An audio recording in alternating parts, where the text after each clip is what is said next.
Hello, everyone. Welcome to the ILN Talk Show, a free space to discuss different opinions and different developments in Muslim-majority countries and beyond in the hope of promoting a Muslim case for freedom. My name is Tasnim Idriss, and I am the Editorial Associate of the Islam and Liberty Network, and this is actually our 7th episode. You can find all our other episodes on our YouTube channel, Facebook page entitled Islam and Liberty Network, where we cover different opinions with different guests from different parts of the world. So today we're very happy to be joined by two respected guests, Dr. Mohsin Naqvi and Mr. Fida Ur Rahman. We're very happy to be joined by you today. Thank you so much for inviting me. Thank you. It's the very first time, actually, that we have two guests in the ILN Talk Show, so it's going to be heavy this time, apparently, and very interesting. So, yes, Dr. Mohsin Naqvi is the ILN Pakistan Fellow. He's an author. He's the member of the Council of Islamic Ideology Pakistan and also a member of the National Curriculum Board Government of Pakistan. Mr. Fida Ur Rahman is a lecturer at the University College of Jube campus, Pakistan. I had to memorize how to, pronounce that because it's not Arabic, and it's neither English nor Arabic, so it's Jube, right? Jube College. Okay, good. Yes, and he's a friend of ILN, and he has presented papers in different ILN international conferences. So welcome.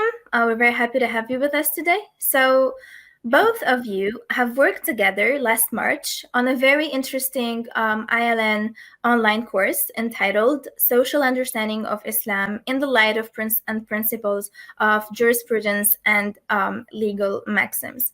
So Dr. Mohsin was the course conductor and Mr. Fida was the course coordinator. Okay, so it's a teamwork here. So the first question that I would ask, and I guess that my viewers are really interested in this, before we start talking about the course, when and how was your very first encounter with ILN, with the Islam and Liberty Network? We'll start with Dr. Mohsin. Assalamu alaikum. Actually, I had friendship with Mr. Ali Salman, and Ali Salman introduced to me ILN, and I was very much inspired by the agenda and the manifesto you people have for the liberation of thought in Islam, basically. Mm-hmm. So I showed my interest in the activities of ILN. It was my first experience with ILN. And I think last year they invited me to participate in a discussion among the people. I think 12 or 15 people were there near Islamabad. And those days was very enlightening in the sense that I met new people from madrasa and different walks of life, particularly from university and all that. And I found them very much interested in listening to each other and for developing their thought for a new interpretation of Islam and understanding current issues which Muslim Ummah is facing from a different and new perspective. So I have been working on these issues since one decade. So it was a good experience. Great. Thank you. Very honored to have you on board as the fellow as well. Yes, Mr. Fida, how was your experience? Thank you, Tasnim. Thank you for inviting me. I was introduced with the ILN in 2017 when I had the opportunity of attending the 5th international conference that was held in Kuala Lumpur, Malaysia. And I presented my paper that deals with the democratic transition in the Muslim world. It was a case study of a religious political party in Pakistan. And then I was invited to another event of ILN, their first summer university that held in Mufid University, Iran. Then later on, I used to engage with them in different events in Pakistan. Like I conducted 2 lecture series for youth on the platform of ILN. So this is the whole thing of my encounter with ILN and its thought. Great. Okay. Well, welcome to ILN again. So, as you know, COVID has made face-to-face courses almost hard to organize. That's why everyone is turning to online courses. Have you had any prior experience on organizing an online or a face-to-face course together as the conductor and the coordinator, or was it the first time? No, I am affiliated with the different universities as visiting professor because now I am retired. So, like Zabis University, Karachi University, Al Mustafa International University. So, I am used to conducting courses online, and that makes no problem for me. But was it the first time with Fida? No, being a faculty member, as you know, I'm affiliated with an educational institute. And last year, when we have the COVID-19 situation here in Pakistan, so we moved to the virtual mode of teaching. So I had that experience before conducting this course on the social understanding of Islam. Moreover, I have also attended few programs, few research and academic conferences.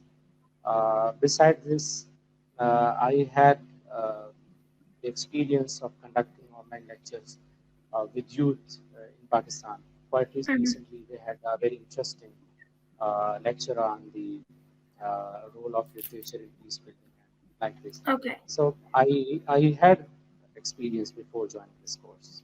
Okay. But my main point is I'm just trying to show and brag about the fact that at ILN we actually make it possible for 2 great minds to work together and conduct a course. So both of you have been connected thanks to ILN, and you're both used to conducting online courses and face-to-face courses because you're, university professors and activists. But this is the first time you both work together on something, right? Yes. Yeah, I met brother Fida in Islamabad, in the meeting I was talking about. And over there, his presence was, I felt delighted because besides having good footing in knowledge and thought, I find him very much on receiving end rather than delivering end at that time. Definitely, he is a lecturer, a professor in a local university or something like that. But in that seminar or that meeting, he appeared to be a very humble student. A student must be very humble for receiving new ideas and new thoughts, though he is himself a learned person. Great. So that's exactly the purpose of this show, to show that at ILN we create opportunities for intellectuals to meet, and not only to meet, but to create better experiences for other people to learn. And that's exactly the heart of our ILN Talk Show today and the purpose of ILN in general. All right, great. So a new friendship was born, an idea came to mind, and you wanted to do this course. Okay, so as you know, nowadays there are plenty of online courses on several important topics, and you said that you've been involved in several of these topics and courses already. And this could sometimes distract people because they simply can't make up their minds on what course to join, especially if these courses overlap in their timing. This means that originality should be there, and what's going to make a difference is how original the topic is. What happened? How did you come up with this idea on this specific course? Have you spotted a certain element in this regard that wasn't properly addressed? Because as I said, your topic, generally speaking, has been dealt with before. So what made you decide to do this course in particular from that angle? And in other words, what made your course special? As a matter of fact, I have been working after doing my PhD in biblical studies. Mm-hmm. During that period, I came to know that a text can be approached from different angles for determining the meanings. There should not be only one approach to drive the meaning of a text. There are a number of approaches, as you know. Yeah. So I started thinking about applying those methods which I learned during my PhD studies to apply on Quran and Sunnah, the basic texts of Islam. Yeah. And during that period, my state of mind was basically towards hermeneutics and discourse analysis and this and that. And I wrote a book, Fahme Islam Ki Jadid Khutut, in the same context. But later on, I started thinking on methodology which was adopted in after 1.5 century Hijrah. Okay. Because from day one, when Holy Prophet ﷺ, announced that he is a prophet, till 150 AH, we can see that there was no usulul fiqh, no organized way of deduction and this and that. And later on, when Islam encounter, you can say, the translation age in which Greek texts, logic, and philosophy were translated into Arabic, then I feel that Muslims found a tool for interpreting their own text. And this usul al-fiqh or jurisprudence was developed. In all 5 major schools, I find almost no difference as far as the methodology is concerned. Mm-hmm. So I started thinking that if you adopt uh, the same methodology, all 5 schools have adopted the same methodology, they have come to almost same conclusions. And that has made Muslim thought stagnant because most of the people are muqallideen. They follow the methodology of their own school of thought. Mm-hmm. So that's why their thought has been stagnant, and they fail to address the new issues because they approach these issues from the old methodology, and that logic and methodology has become, from my point of view, redundant in academic circle, like Greek logic and Greek philosophy. Yeah. In logic, we have so many new schools during 20th century and after. Likewise, in philosophy, we have new thoughts in Western philosophy, in American philosophy, and all that. So, therefore, I consolidated my thoughts on developing a new methodology for studying both society and the text and the approaches to the text. Okay. And thereafter, I tried to manage my thoughts on certain issues, and I came to know that in conventional uh, books, there is a plethora of material. Uh, if we use them out of the box, in the sense they are used by the schools of thoughts which developed these sort of things like legal maxims and other things. If we can use some of them or all of them for solving our problems in current society and current social issues, that would be, I think, a positive approach. Then Great. I Okay. devised a method. Absolutely. So this is the originality is there. You perfectly showed it, and that's probably why it was appealing to the audience. Mr. Fida, do you want to add anything on this? I know you're more into the logistics, not the content. So, like, why did you want to coordinate and to be the coordinator of this course in particular, and not another one? This is for the first time that I had the opportunity to coordinate this course. And beside being a coordinator, I was part of the course. I attended all the lectures. And I think when I observe my society, and I think this is the need of the day to discuss these things, to approach the religion from totally a social understanding, from social perspective. Because when it comes to studying the text and on the other side the society, then there seems a clash between both, and that's the only reason is that people don't care about either they are stick to the text, or they are and quite avoiding the society, the social norms, the social obligations, or they are totally inclined to the social obligations without taking care of the text and without taking care of the originality of the text.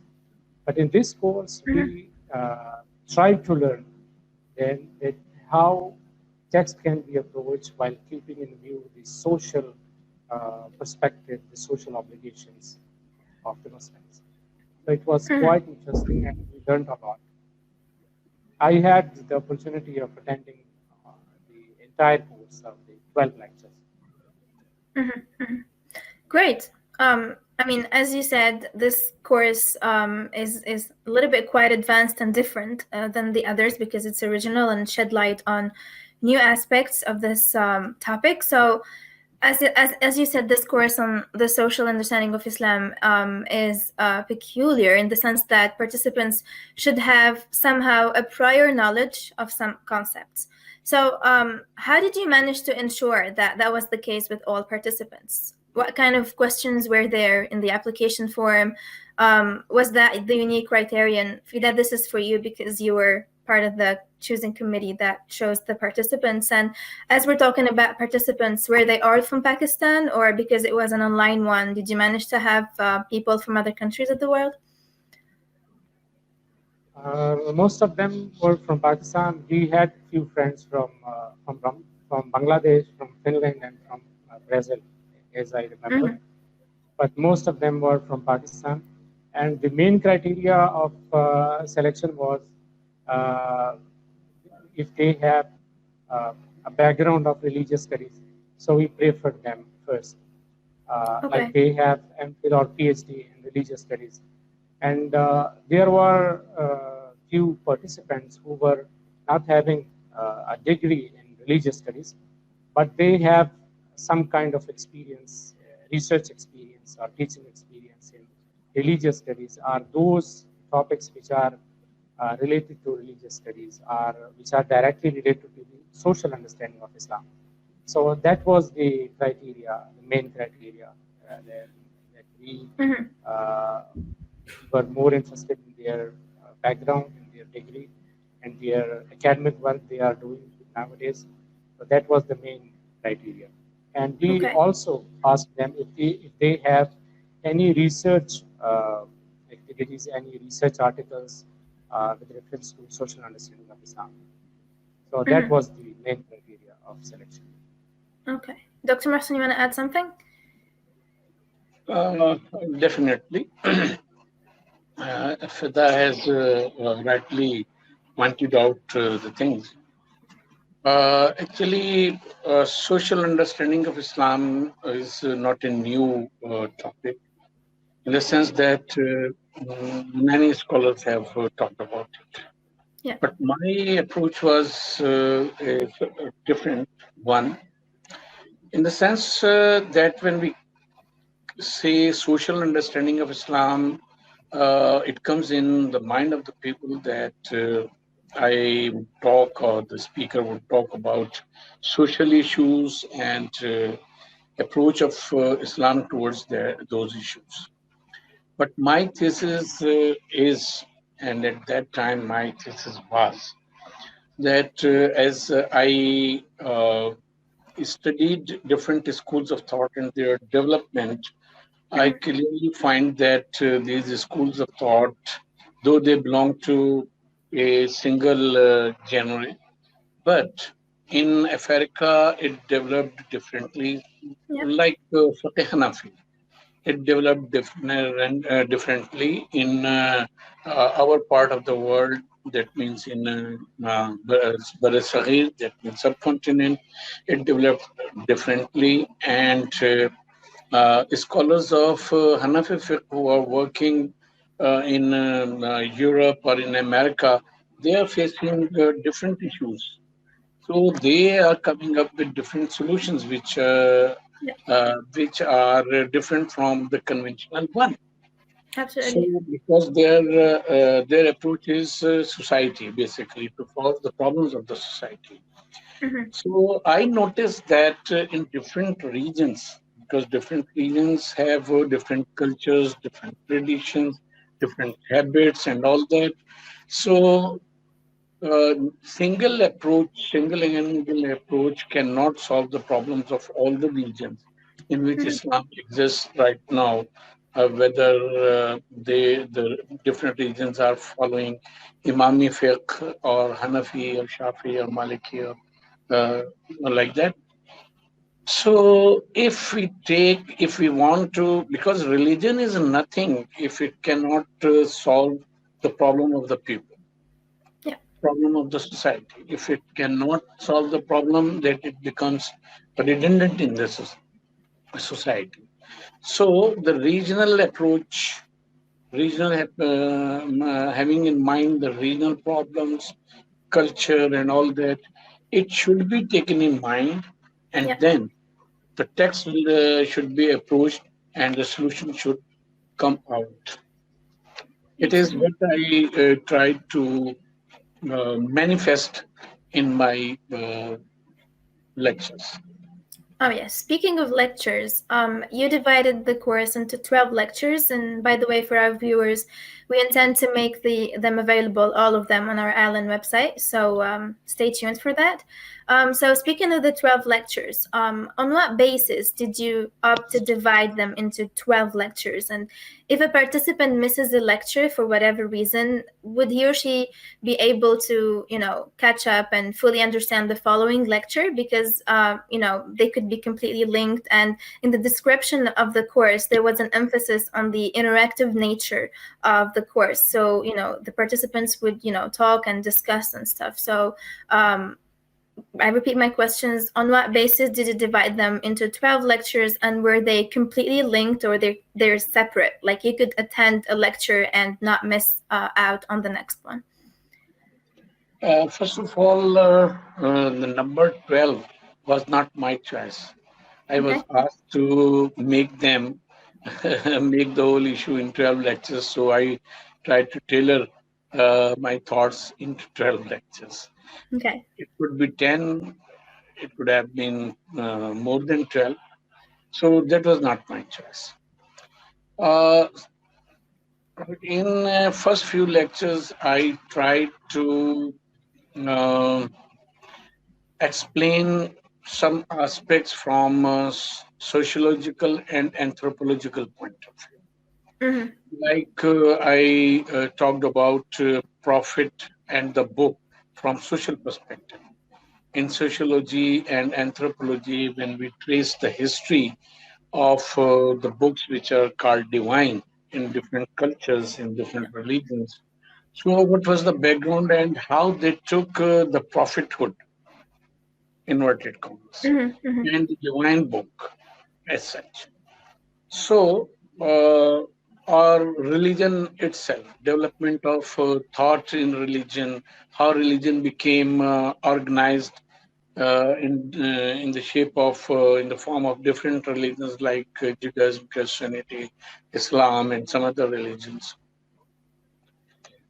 In order to make my audience understand that religion is never comes in space, Mm-hmm. it comes in society and addresses the need of the society and the culture and civilization of that society is very much reflected in the teachings and the method of teaching of the prophet or sage or whatever the name you can give it.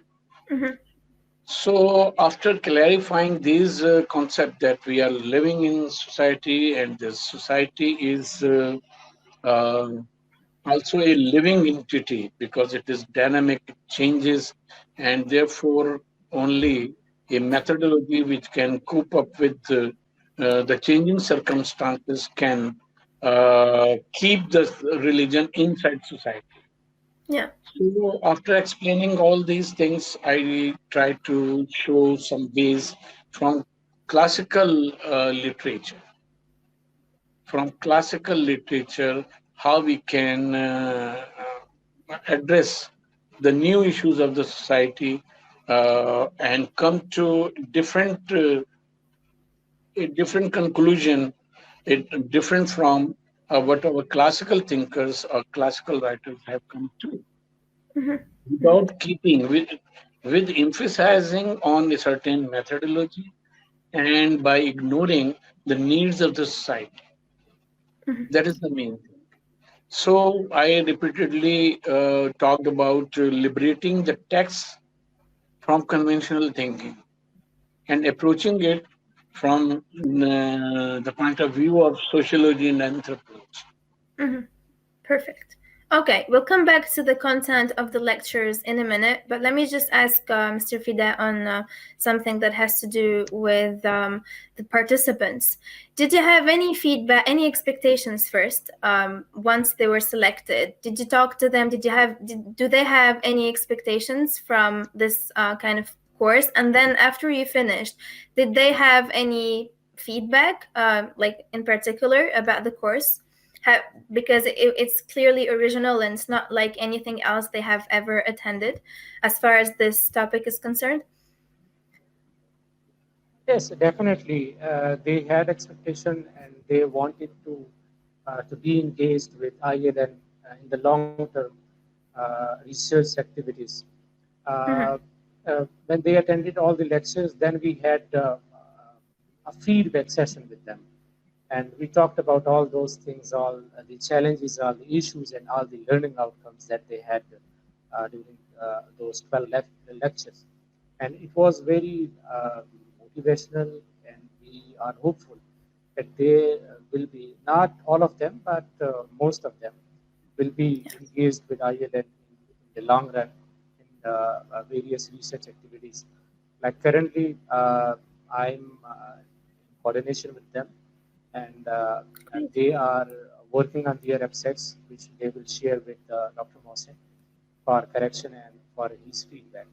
So I'm sure we can make something out of it, inshallah. Great. So you both have met in an ILN conference and you created something out of it and you're making others do the same thing. So that's great. Back to the content of the lectures. So from what I understood, and correct me, doctor, if I'm wrong, the first 3 lectures were somehow dedicated to explaining certain key concepts like the meaning and purpose of religion, the relationship between society and religion, the impact of society on religion and vice versa, and the overlapping between religious and societal dynamics. Could you give us like the main message that you wanted to convey to the participants during the first 3 lectures? In one sentence, I can say that I always believe and communicate with the people with this single sentence that religion comes in a society, it addresses the problems of the society and gives the solution of the society to the society. These problems. And if a religion, any religion, fails to provide solutions to the problem, it becomes redundant, as I said earlier in this talk also. But like I can give the example of Christianity in Europe 200 years back. Text was there, the concepts, basic concepts were there, beliefs were there, but the church failed to solve the problem of the society. But it became somehow problematic in development of society. That's why it was rejected. It was rejected. So, as far as Islam is concerned, all Muslims believe that it is the last message and final prophethood and this and that. Okay, we also believe in that.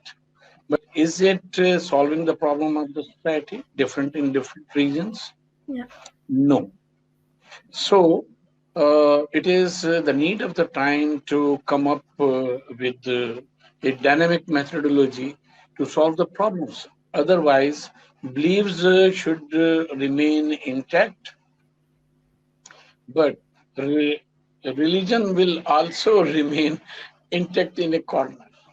Yes, so it is necessary to understand the society first, the society in which anyone is living, to study the society and study the text according to the needs of the society and address the issues, leaving behind the old methodology which our forefathers adopted. We have to adopt a new methodology based on social understanding and textual understanding as well. Perfect. Okay, so now we're done with the 3 first lectures. The other 9 lectures were each focused on one single aspect of either personal, societal, or economic issue from an Islamic point of view. Which one you deem highly relevant for our times? You dealt with so many ones, but which one do you really think it's really so important to address? Or is this relevant depending on the nation that we're living in, depending on the Muslim country or a Western country that a Muslim could be living in? My emphasis was including the concept of, first of all, the urf, the customs and traditions of the society, which has been neglected by a number of jurists. Because when we neglect the urf of a region or of a society, then we fail to understand the problem. And we fail to address their needs. Like in Indonesia, when the Islamization of laws started, at that time, Professor Hazarin and other professors, they came up with the view that we have to revise the law of inheritance in Indonesia. Because here, they said that in Indonesia, women work side by side with the men, and they have full contribution in the society. So they should be given proper share in the inheritance and like that. So they kept the text of the Quran and Sunnah intact, drive the spirit of that text, and applied that text into their society. So this sort of approach, from my point of view, is needed in different regions. So I emphasized on importance of oath. Secondly, uh, there is a saying of Imam Muhammad, Imam Yusuf, Abu Yusuf. He said that if a nas, even of Quran, is dependent on the urf of that society in which it was revealed, that can also be reinterpreted, and we should not adhere to the words because that belongs to the urf of the society. And if the urf changes, then the interpretation should change. So it is a marvelous principle which different qazis also, judges also adopted, and they wrote about it that if we go to a different place for as a judge, we should keep in our mind the customs and traditions of that particular region. Otherwise, we should not do justice. We should harm the society. Yes. So I try to dig out such examples and such maxims which point to common good of the people and for solving the problems of the people. And I try to explain these maxims and these things to the participants of the course for making them understand what is social or regional understanding of the religion I am talking about. Yeah. Okay, so I totally agree with that, and with the maxims you just invoked, and the opinions of the scholars of the importance of looking at the society and changing, in terms of these societies as far as Islamic issues are concerned. But there are many people who do not agree with that. I'm sure you're aware of this, and many people actually vehemently disagree with that. So these topics are really, really sensitive, and it's very likely to, for a heated argument to just break out in the middle of a course. Nobody's going to get physical because it's an online course, but still, it's really very likely for these things to happen. So did that happen in the course, especially that you had, different participants from different countries, and because you opt for creating friendships, so were there any animosities created instead of friendships? And if this happened, how did you reconciliate between the two participants? Because this is also the crux at the heart of the course, is to tell people that we may differ, but all of our views could be right, Islamically speaking, because we're talking from different backgrounds and different contexts. So what do you think? Salute to Fida Hussain and his colleagues that they selected such marvelous people that they listened to me, and after each session they came up with intelligent questions. Right. But there was no heated debate among us, I think, during the lecture or after the lecture among themselves. Awesome. Yeah. Please know that this is rare. This is really. Fida. And his What do you colleagues think, Fida? Yeah.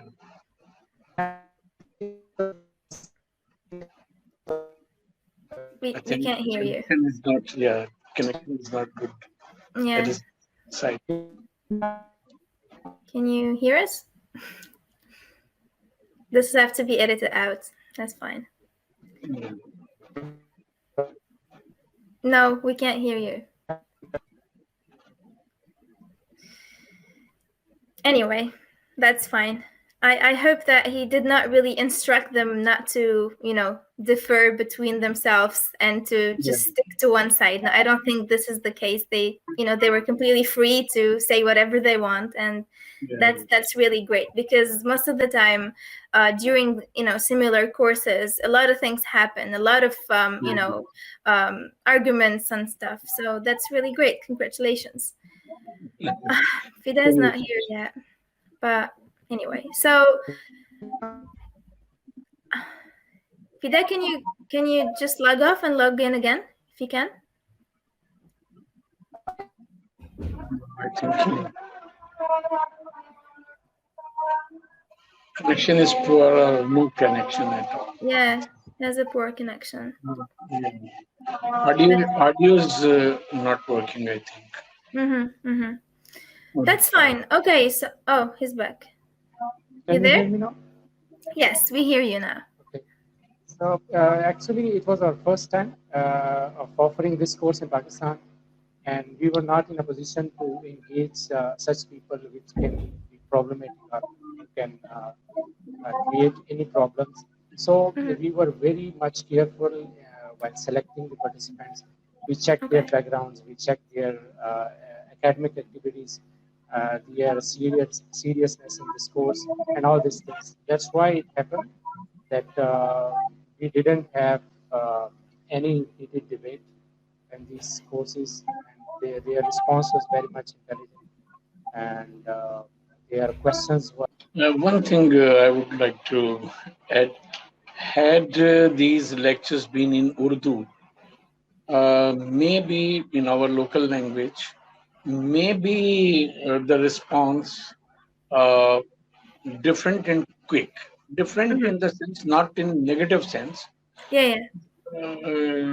It may provoke people to think and think and think again and again on issues in the new perspective.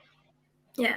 And maybe some responses harsh, some Yeah. harsh responses may come because here in Pakistan, usually religiously trained people know a little English or no English at all. But the selection of Fida's team was very good. They were conventional scholars from universities and colleges and all that. So we had good sessions. And there is a need to conduct these sort of lectures in Urdu also, because we want to change the mind of those who are leading the religion or religious communities here in our part of the world. Absolutely. I mean, we call for other courses to be conducted, and you can do them in Urdu, and we can translate them if you want. So yeah, that's really great. Fida, you want to say anything else lastly? That's all from my side. Okay. Well, thank you very much, Dr. Mohsin and Mr. Fida, for these insightful responses. I feel so bad for missing the online course. Next time I have to join. We have covered a lot of interesting points, and I hope that our viewers benefited as much as I did from this discussion. And stay tuned for another course, and stay tuned for another ILN Talk Show. And hopefully we will have you again with us to cover another ILN future course with both of you. Inshallah. Inshallah.